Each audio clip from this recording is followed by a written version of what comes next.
Hello guys and welcome back to Online Tech Tutorials, and in today's video I'm going to be going over how to fix the error the code or receipt you entered is invalid, and let's get straight into it.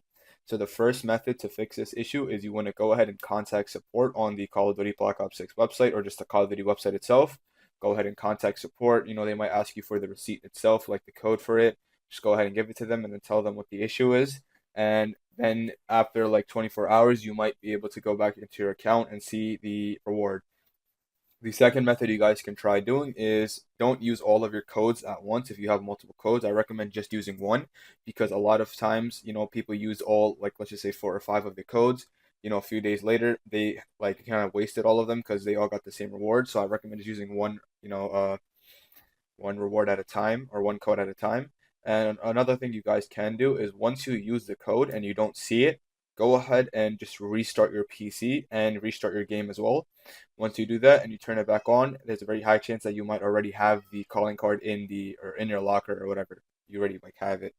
And yeah, once you do all of these things, you guys should be good to go, and that is it. So thank you guys for watching. Make sure to give the video a thumbs up, subscribe to the channel, and have a great day.